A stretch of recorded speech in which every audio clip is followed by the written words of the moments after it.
Good morning, everyone. So today I'm going to talk about food safety culture. Food safety culture is a very different perspective in measuring food safety. And one thing straight up is that it's definitely not a replacement for the regulatory verification processes that we have.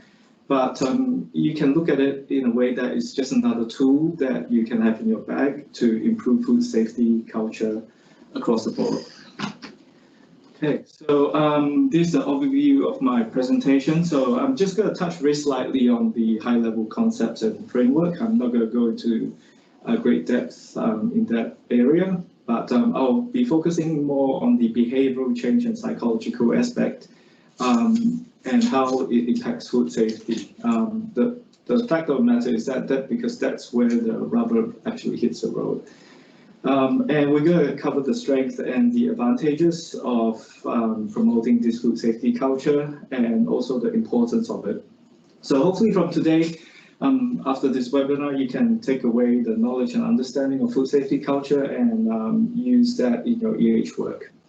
Okay, so straight up, is there a need for food safety culture? Okay, so this is a typical timeline or a scenario on how we regulate food safety. So you have a scheduled inspection, which is set maybe 6 or 12 months to the next. And after your inspection, you might get, you say that the food business is compliant. And from that point on, 6 months on, 12 months on, we really do not know what is actually happening at the food business. And if you're fortunate enough or unfortunate enough to get a food poisoning case, you might do another round of inspection, and that's when you find that there were non-compliances, or a lot more non-compliances. So after investigation, you found that it has been a period of time where the food businesses have changed their behavior or changed the way they do things, which have resulted in the non-compliance or the compromising the food safety. So after your outbreak investigation, you pass them, and from that point on again, you wouldn't know what exactly happens at the food business. So why is food safety culture so important? This is where the main advantage of food safety culture is. So to sum it up, you have to sum food safety culture up in a sentence is that is how everyone, the owners, the managers, the staff think and acts in their daily job to make sure the food they make or serve is safe. So this is irrespective of whether or not the regulator's watching or if what they have in mind is not what they will get penalized if they don't do the right thing, because food safety is their priority and it's second nature to them. So this pretty much sums up what food safety culture is. So you might be thinking, how do we actually achieve that? And how does it actually look like? So this is taken off the FAZAN's food safety culture toolkit to promote food safety culture. So as you can see in the bottom right-hand corner, the two boxes there, knowing and doing the right things and continual improvement. We are actually doing those two areas pretty well. Okay, we know our technical details and we know what they need to do, and we educate the food businesses in terms of how they can make food safe, and we monitor, we inspect them, we verify that they're doing the right thing. But food safety culture is much more than that, as you can see from this picture here. You can see 4 out of 6 elements here has to do with the personnel, the people that actually prepares the food. So you start off with strong leaders who are openly committed to making food, safe food as the top priority. And underneath that, you've got the committed managers and the whole food business, everyone, the staff, everyone contributes to make sure that the food is safe and everyone has a part to play. And this is where one of the key elements is that everyone's accountable. Everyone is committed in making safe food. So you can see that there's a lot more elements when it comes to food safety culture, and it really introduces the personnel aspect in terms of measuring food safety. Okay, so this is my last slide, which I'm going to talk about the framework and the high-level concepts. So what makes up a culture? What is food safety culture? So you can see that to form a culture, you have individual components. You have at the top there, you've got attitudes, habits, custom, traditions, ideas, values, behavior. All these will form the culture of, you can say, society or even a food business. So the question then is, how do we actually influence or change the culture of a food business? Because one thing we can we pick up straight away in our inspections and our interaction with food businesses is that there's definitely a lot of room to improve in this area. So how do we actually go about that? The answer to that is this. So this is the typical pathway or the method that we are most familiar with. When you get a non-compliance of the food business, our goal is to lead them or push them towards compliance. And the method that we are most familiar with is these regulatory tools. It's a very good tool to have. It can produce an immediate impact, and you can look at the immediate food safety risk and have that attended to and addressed straight away. However, one thing we realized is that this is only short term, and this is where food safety culture comes in.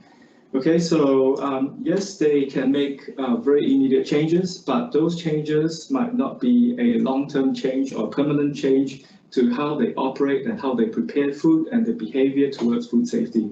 So food safety culture will then target the behavior change to produce a long-lasting or long-term or more permanent effect in how they produce food and making food safe. So this is actually the strength of food safety culture. So I'm just going to, for the next few slides, I'm going to pull up a few behavioral change studies, and we're going to go through the findings, and we'll see how that impact or how we can apply that to food safety culture. Okay, the first study I'd like to share with everyone is this study by Stanley Milgram. We might be very familiar with it. So it's the classic experiment where one person points at the sky, and you monitor how many passerbys will do the same, will look up to the sky or stop and do what you do. Okay, so this experiment was quite interesting, although it's a bit old, 1967. So from the graph, you can see that on the horizontal axis, you have the number of persons doing the pointing, or the stimulus crowd. And on the vertical axis, they counted the percentage of passerbys who were affected. So meaning those who look up and those who actually stopped. So you can see in this experiment, just with one person doing the pointing, doing the stimulus, 40% of the passerbys actually looked up to see where they were pointing. And this percentage actually increases with the number of persons doing the pointing, the stimulus crowd. And you can see it hits an optimum where there was around 5 persons. And the rate of passerbys mimicking or being affected by that action actually doubles to 80%. So what does this actually mean, and how do we use this when it comes to food safety culture? The immediate point that we can get out of this is that you can get influence or change by just having one person championing, or one person being the role model for change. So this is a very important fact. To affect change, you need to have this role model or someone to look up to or a champion to push this initiative. So all this hinges on the fact that the human nature is that most will conform to a crowd or large group behavior. And you do need to get that initiative going first for someone to set that role model. And if you look at it in a micro scale, macro scale, it's a given that we think that food handlers know what the right thing to do, how to prepare food safely, but sometimes it's far from it. We know that in WA we have very loose or very lax requirements when it comes to food handler training, but this is a systemic change that we need to see in a long term. for this effect to carry through into the food safety culture for the entire state. However, if you look at a micro scale, within the food businesses itself, you can get this food safety culture slowly built up by just having good leaders, by having the owners or the managers taking this initiative to build this food safety culture within the business. But saying that, this can be a double-edged sword. As the saying goes, behavior breeds behavior. You can have good behavior giving rise to good behavior, and also bad behavior giving rise to bad behavior, which leads us to the next study, which is the broken window theory. So this study done by Stanford University by a researcher named Philip Zimbardo is quite an interesting study. It's a bit old as well. So what he did, I think it's 1960s which he done it. So he parked two cars, one car at the Bronx and the other at Palo Alto. So these are two suburbs in California. One is pretty rough, the other's slightly better in their socio-economic status. So the car parked at the Bronx was pretty much vandalized and pillaged within 24 hours. So anything that is of value or valuable, it's taken away, and eventually the car is smashed and destroyed. However, the car that was parked in Palo Alto, in the same condition, was untouched at all for a week. So no one touched it, and to prove a point, Philip Zimbardo here went to the car. After a week, he sledgehammered part of it to smash it apart, and within a few hours, that car has been turned upside down and utterly destroyed. So this broken window theory can be applied to food safety culture and behavioral change in food safety culture. All this points to a fact that the subtle cues in your environment or work location, it will influence the people or the staff behavior. So if you can make food safety a norm, then this will catch us on. But if the food safety, the staff in there, the manager or the owner behaves badly, or food safety is not in their priority, then this will catch on as well.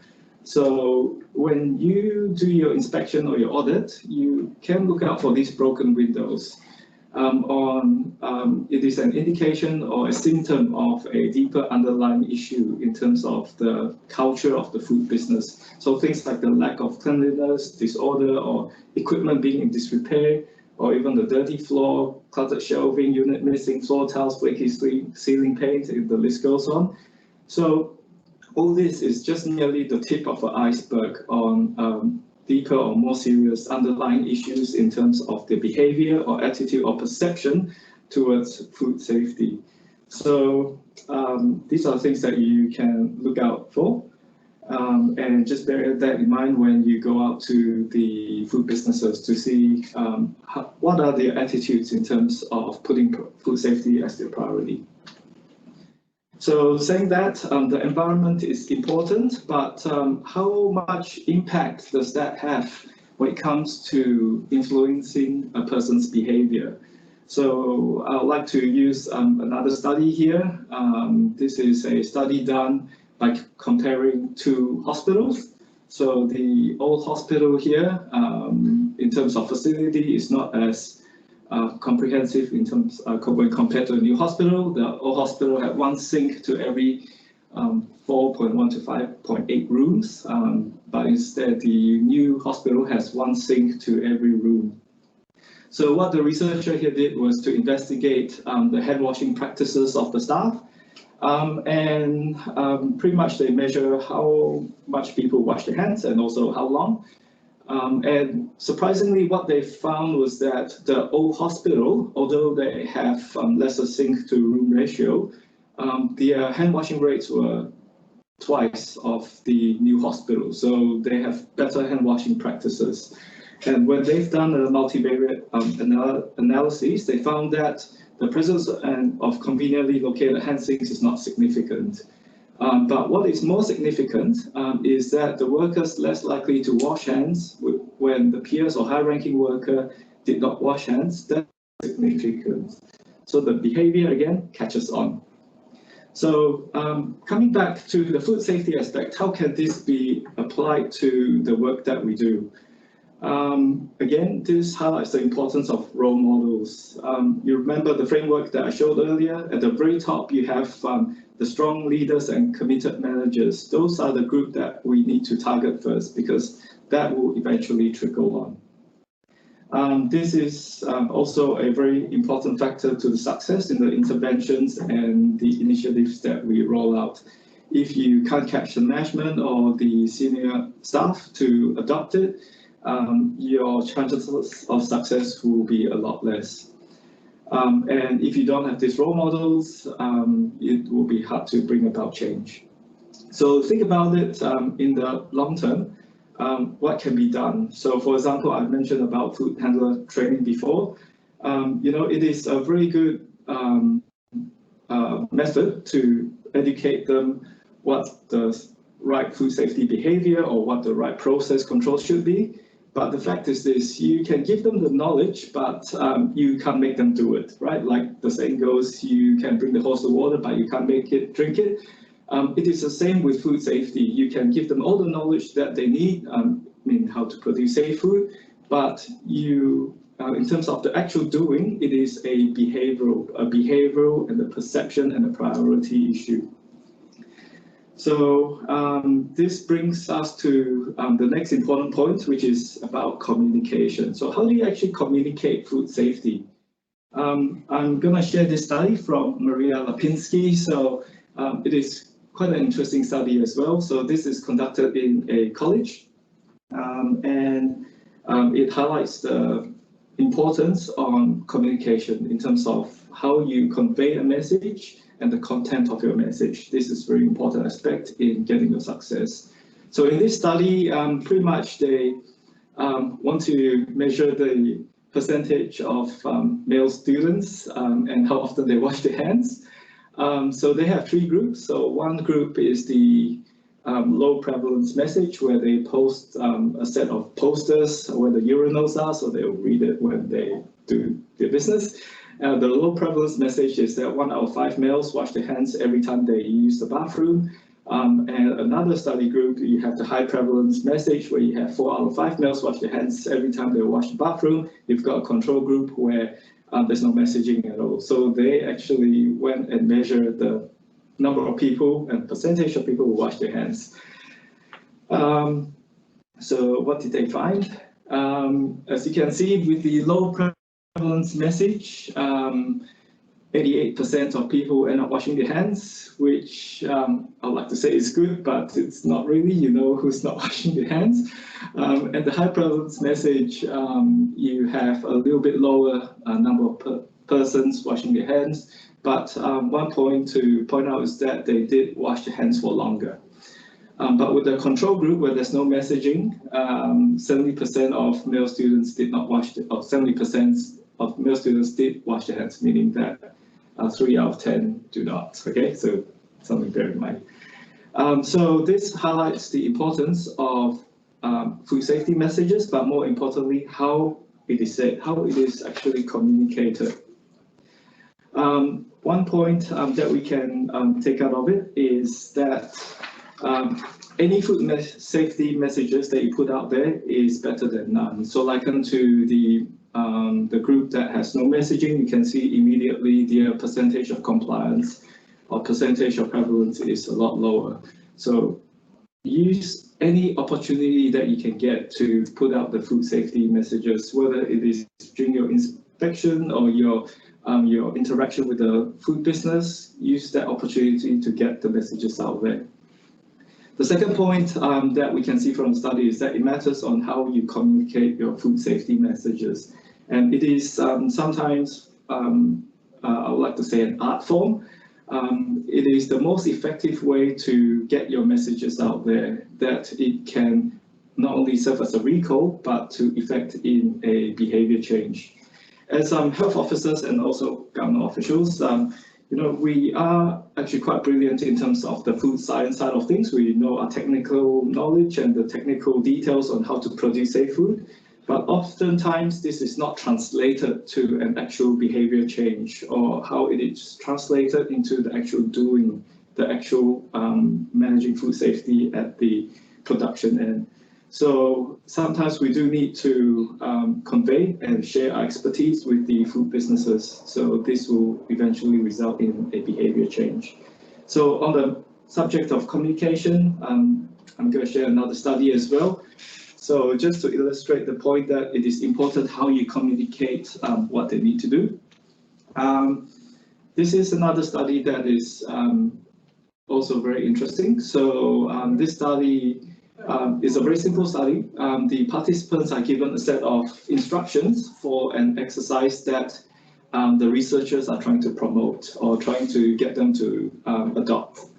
And the only difference between the two study groups, one group will get the instruction in size 12 Arial font, and the other group will get the instruction in the brush script, also in size 12 font. And the immediate results you can see straight away with the group having the Arial font, they took 8.2 minutes to read the instructions, and the ones with brush fonts, they took 15.1 minutes to read. And more participants from the that received the instructions in the brush font felt that the exercise is very difficult, very time-consuming, and they are less likely to incorporate that in their daily routine. So to answer the question, if it's hard to read, is it hard to do? Yeah, most definitely.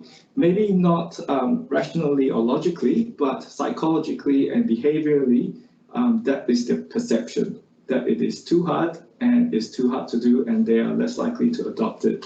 So what does that mean when it comes to food safety culture?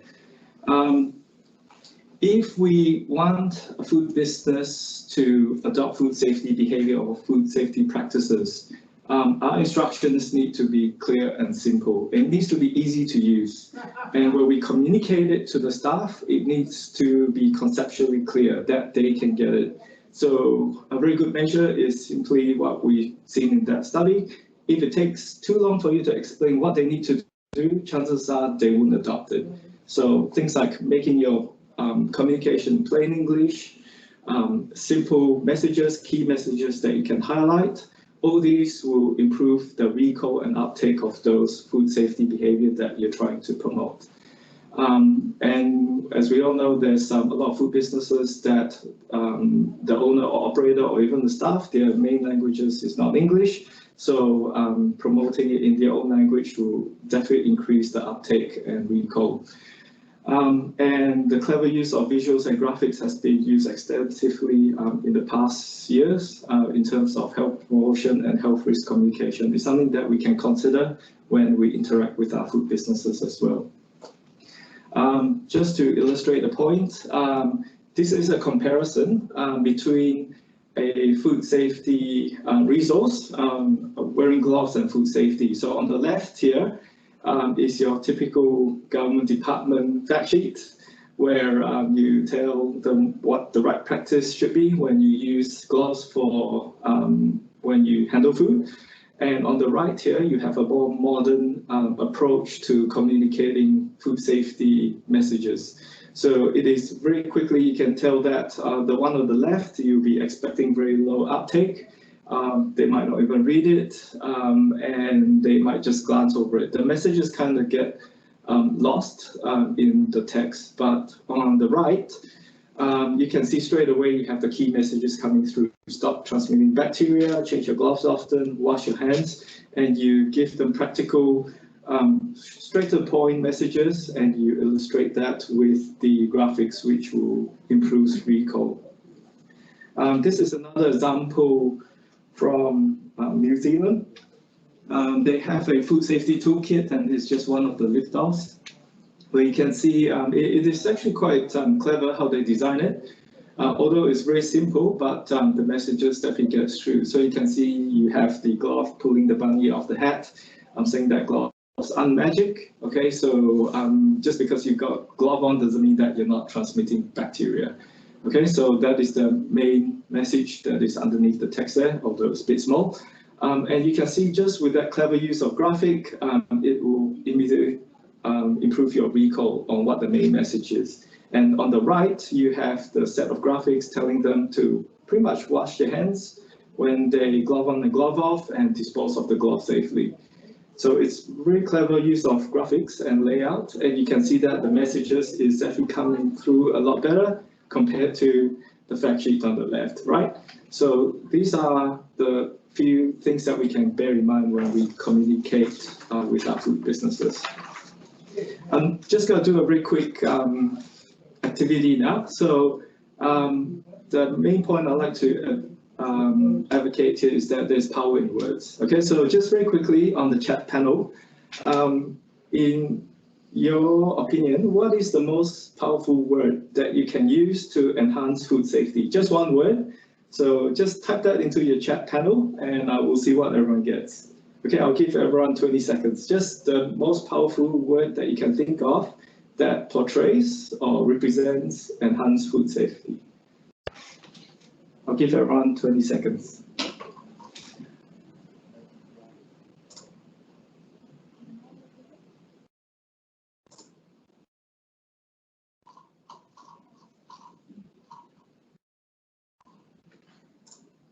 Okay, 10 more seconds. All right. No chat? Okay. All right. No matter, I've prepared a few. Okay, so in your mind, so these words might come to mind. Okay, so what are the most important words that you can think of to enhance food safety? These are the words that might come across your mind. You got HACCP, the classic, you got law, regulations, priority, responsibility, but on a negative aspect, you have fines, punishment, penalty, or you might get sued or bankruptcy, right? So all these are words that come into our mind. But are these the most powerful words when it comes to food safety? I would like to give you a different perspective. In terms of food safety, this is the word that we like them to say, which is yes, right? Yes to food safety improvement request. Yes to managing food safety every day, all the time. Yes to making food safety is your priority. Or for even the management side, yes, for management to invest in better equipment and process change. So yes is a very powerful word, and it is the commitment that we want to get from them when it comes to food safety. So then the question is, how do we get them to actually say yes, right? Very interesting study by Alan Langer here. Another very old study, but it's a good one. So this study explores what does a person need to say to increase their chance to cut in front of someone to use a photocopier. So this is done in the 1970s. So photocopiers then is the thing where you don't have your own personal printers. To get to photocopier, sometimes you get really long queues. So the study is that it explores the three different request statements, and they will pitch this request statement to a person in front of them, and then they'll measure the percentage of compliance or the person answering to their request. So as you can see, the three different types of requests here. The first request, excuse me, I have 5 pages, but I use a photocopier, no reason is given. But the second request, reason is given, but not compelling, just saying that because I need to make copies. And the third statement is that because I'm in a rush, okay, a very good reason is given and it is compelling or reasonable. So what did they find in this study? So you can see that it matters how we say things and how we make our request. When no reason is given, the compliance is around 60%, but as soon as you give a reason, doesn't need to be a good one, the compliance goes up to 93%. And when you give a very good compelling reason, the compliance rate goes up even more. So they ran the same scenario again, but with an increased demand. So instead of 5 pages, they say they need to make 20 pages. So as you can see, the demand increases, the compliance drops. But when the category that gives a very good compelling reason, the percentage of compliance is a lot higher than when they give a very non-compelling reason or no reason at all. So how do we actually apply this in food safety? So it is important how we make our request. So very often as EHOs and also as government, we are very good at explaining the what and how, right? What you need to do, right? You need to do this, and this is how you do it. This is how you achieve your compliance, and this is how you comply with the food standards code. But very often we don't explain the why good enough. We don't give them the reason on why the certain action or the food safety behavior needs to be performed, and why is it so important, and why it impacts on food safety. So this is something that you can bear in mind in terms of how you can get a yes out of your clients or your food businesses. So to answer the question, what is the most powerful word to improve food safety, in my opinion, is the word because. So you give them the reason on why the behavior needs to change or why a process needs to be adopted. So all this, not only that it will have a positive impact on behavior change, but for us who do a lot of compliance work, we will not just come across as being the bureaucratic government official that just throws the law book at people. But then if we do explain more of the why and the because, they will value us for our expertise, because from our conversation, they know that we know our stuff and we have their interest in mind, and that we are not just doing things just for the sake of enforcing regulations, right? So this is where we can truly value add and where we can actually improve food safety across the food businesses. One last study I'd like to share is this study on how we learn and train. In this study, they were training firefighters. And there are two groups of firefighters that they train with different training methods. So the first group is trained with a scenario method where they presented the different errors that were previously made and the consequences.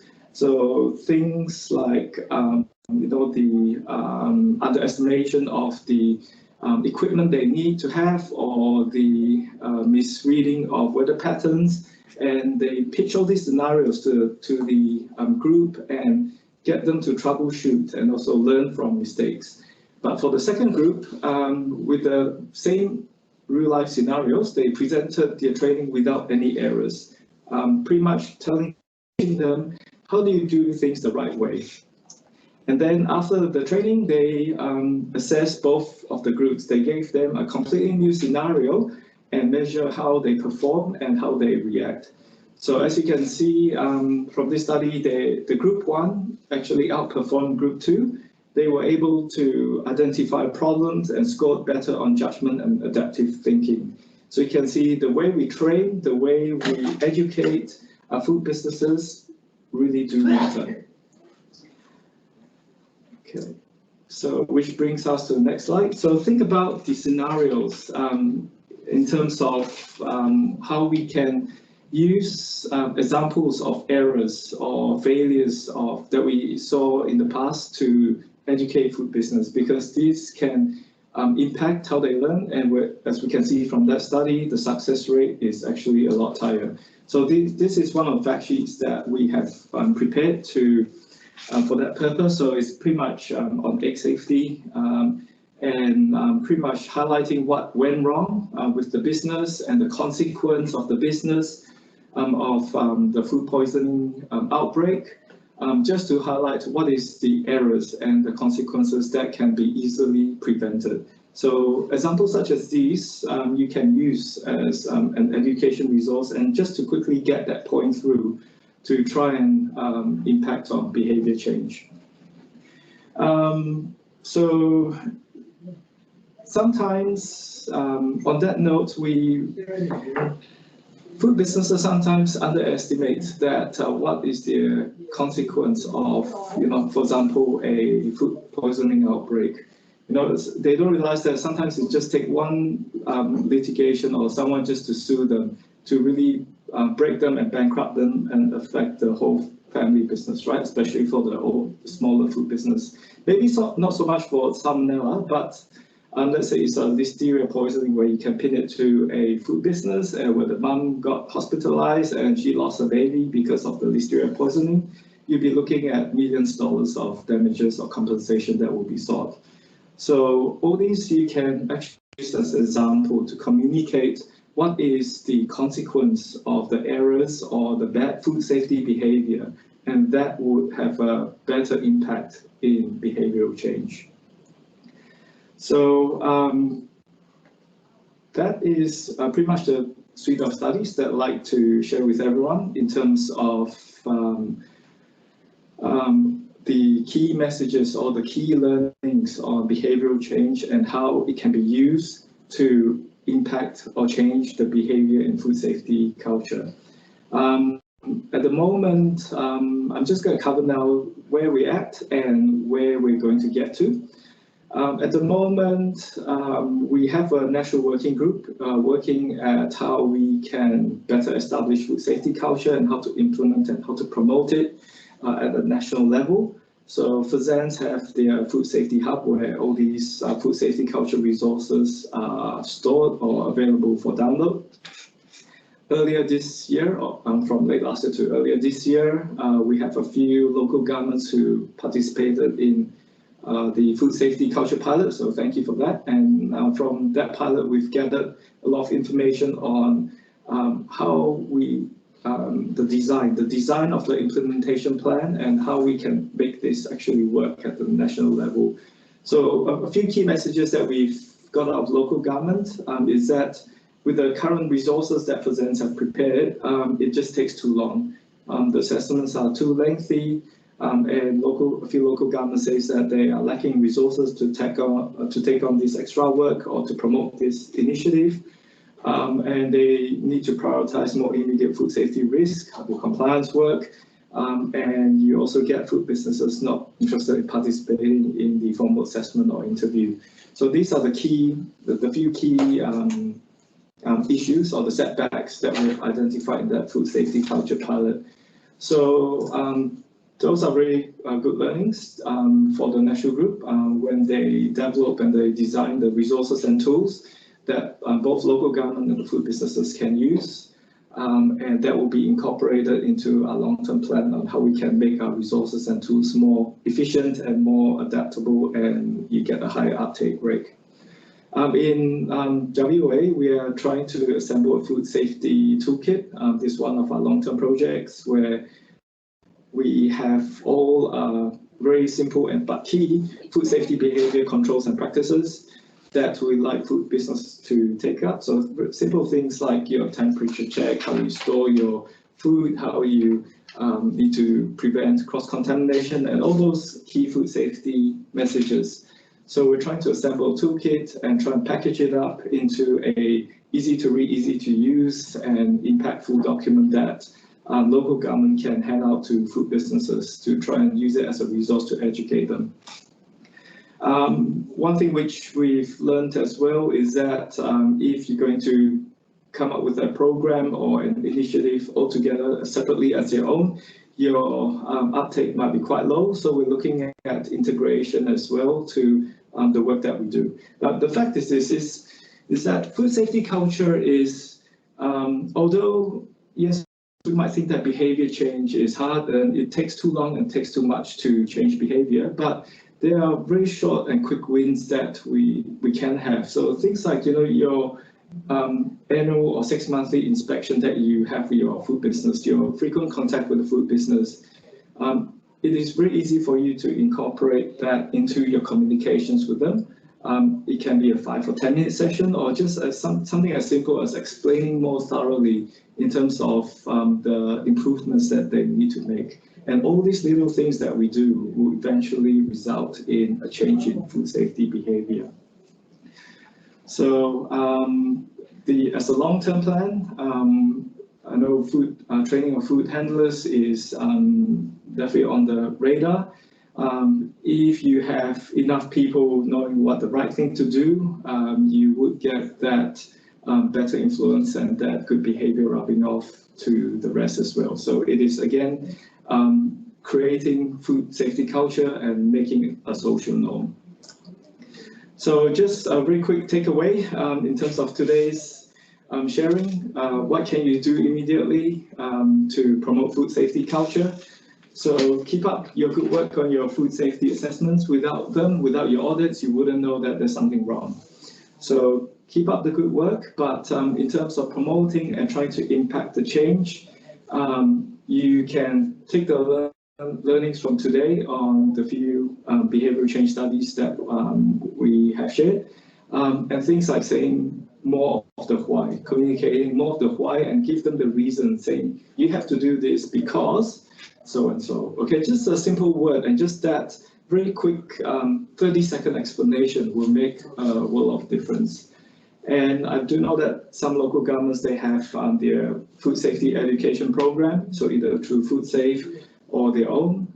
You keep going with that. That is a great method to promote this behavior change, and maybe use also the case studies, that the bad examples that you've come across, or maybe one of the businesses that was severely impacted from a foodborne outbreak, or because they didn't manage food safety properly, they are in a very tough position now. So all these case studies you can communicate to the food business that you come in contact with, and these little seeds that you sow will eventually result in a behavior change.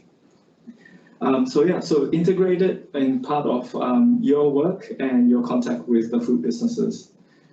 To end off, I just have this saying here from Frank Yanas. A lot of the resources that I've used here is taken from the two books Frank Yanas have written on food safety culture. A really brilliant writer, and he's been in the food safety industry, both as and at the moment he's the regulator, the US Food FDA Deputy Commissioner for the Food Policy and Response, and he's doing a lot of work with the foodborne illness outbreak reduction as well. So the quote is that the goal of the food safety professional should be to create a food safety culture, not a food safety program. So this is a very good reminder to all of us that, you know, the food safety plan is not the end of the matter. To educate them is not the end of the matter, but take it one step further to translate that knowledge into behavior, into the actual doing of food safety. So with that, we can build a strong food safety culture among the food businesses, and in the long term, this will actually result in an improvement in food safety. Right, that's it from me. All right, that was great, Henry. Thank you very much for that. So just if anybody has any particular questions that they would like Henry to answer, please type them into the group meeting chat now.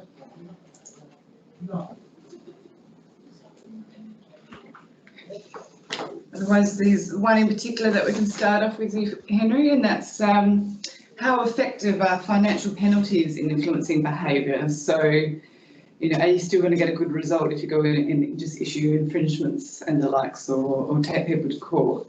Yeah, I know that that's definitely one of the tools. I mean, in terms of regulations, there's always a tool that we can have to, not so much to promote food safety, but to deter food safety risks.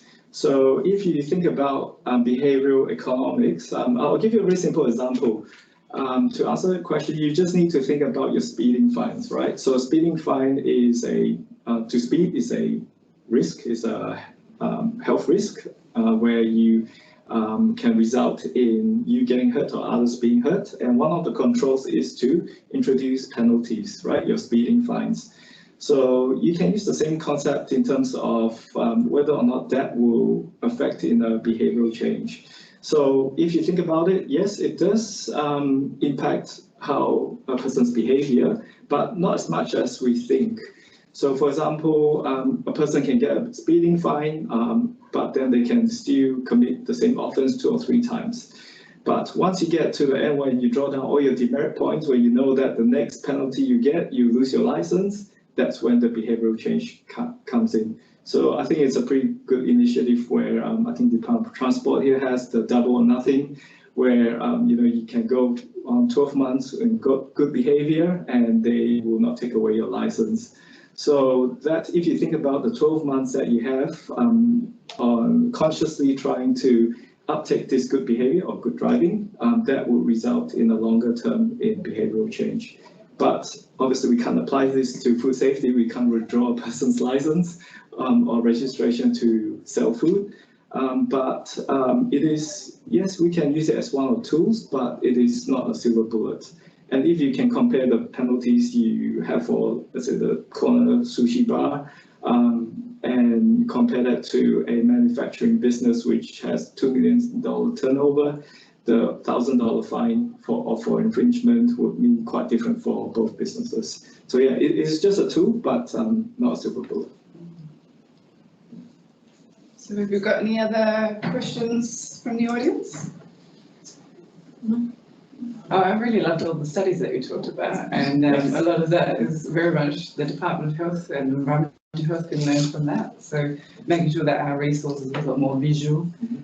Most people, as you said, are visual learners, so that's something that we can certainly improve and have more infographics and the likes for industry and even, you know, environmental health officers and just the general public. Definitely. All right, well, if we don't have any more questions, we will leave it at that. As I said, the next environmental health webinar we have scheduled in is for Tuesday, the 20th of July, and that's going to be about asbestos, managing asbestos issues in local government. We would be sending out a feedback form following this, and we really appreciate your input. It's going to be very short, couple of questions, and gauge any ideas that you have for future webinars as well. So we'll just leave it with that. And then, yeah, we've also got the wastewater presentation that WARPA will be sending some more communications about in April. All right, thank you, everyone. Thank you.